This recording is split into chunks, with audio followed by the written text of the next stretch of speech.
Hey guys, Dave here. Well, today we're doing up old grandma's budget ground beef casserole. I just love the way that rolls off the tongue. Anyway, it is fantastic. So easy to put together and put it together in, I don't know, 10, 15 minutes into the oven and you are ready to serve.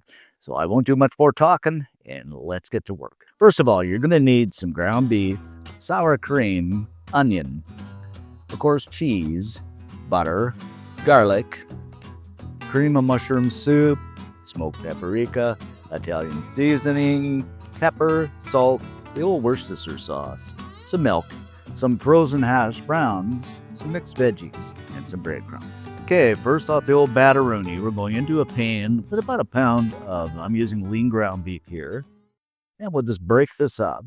Incidentally, I'm using the cast iron. I just love cast iron, but you can use any pan for this. And of course, we're going to stir this around, like I say, over medium-high heat until it's brown and cooked up. And you might be saying to yourself, Dave, you're always using ground beef. Why do you use so much ground beef? Well, it's funny because 15 years ago when I started this channel, 15 years ago, wow, that sounds like a long time. You should go back and check out some of those older videos. They're hilarious. Anyway, you could use, if you grab up a roast of beef and play around with some beef Wellington or something like that, you could afford to do that, but these days you just can't. So I find ground beef is the most economical. Sometimes chicken is on sale, ground turkey, ground chicken, maybe even some ground pork, but I don't know, meat has just gone out of this world. Maybe, maybe somehow, some way it'll all come down. So that's why I use a lot of ground beef, just because it's budget and economical. Now, this is grass-fed stuff, guys, and I keep saying this, but you seem to get a little bit less grease and water and junk off of this. It fries up pretty well. And it was on sale for $4.44, so a pound, so that's pretty good. So we are pretty much fried up here. You could drain this a little bit, but I'm not gonna. That's flavor. So I'm gonna shove all this to one side using my big old cast iron, and we're gonna go in with a small chopped onion, and of course my normal 3 cloves of garlic. We'll just stir and saute this up, as I've said a million times, until that wonderful aroma of onion and garlic fill the air. After we're sauteed up here, let's get the old combination mixeroni here. Now we're starting to smell good.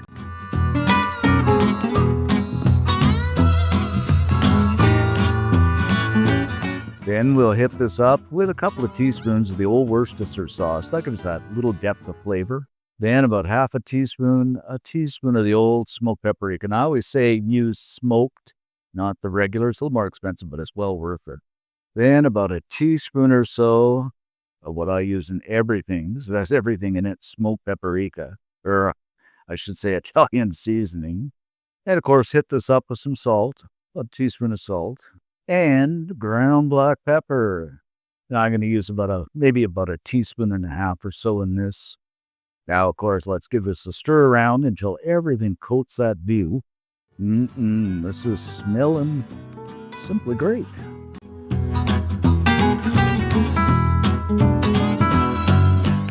Alrighty then, now we are going to go in with a can of cream of mushroom soup. And I don't know, the more I find I'm budget cooking, the more I'm using this cream of mushroom soup. I should buy it by the case maybe. Follow that up with half a cup of milk, then another half a cup of sour cream. Make sure we get everything here. Then get the spoon and we'll just mix everything together. And this is going to be basically our base mixture.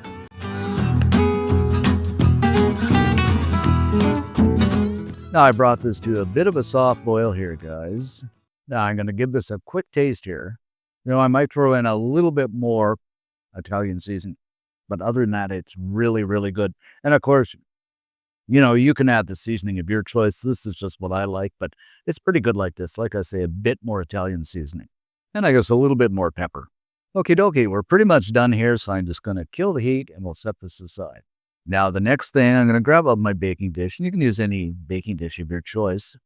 And I'm going to cover the bottom with some hash browns. Maybe, just maybe, this was going to be, I'd say a cup and a half, depending on the size of your baking dish. I mean, you can go up to 3 cups. I'm going to use about a cup and a half here. Spread this out evenly.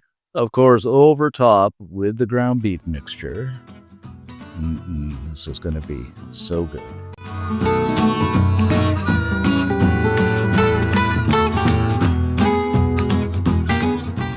Now over the top of those frozen veggies. And of course, this is going in the oven for 30 minutes, so it's all going to bake. And you might be saying to yourself, well, why didn't you put this all together and just make a one pan?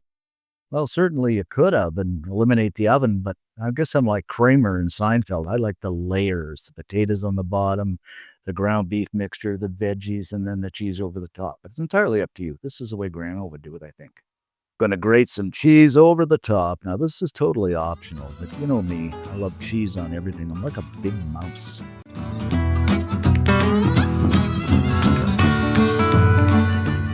And for one of our last steps, I'm going to throw 2 tablespoons of unsalted melted butter into my bowl.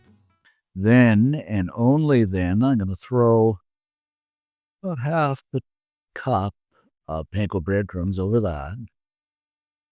You just kind of mix this up. And I think you know where this is going, guys. We're going to go over the top of this with that breadcrumbs and melted butter mixture.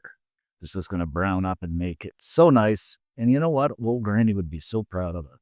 Then we are going into a 375-degree Fahrenheit preheated oven for about 30 minutes, just so everything heats up and those breadcrumbs brown up.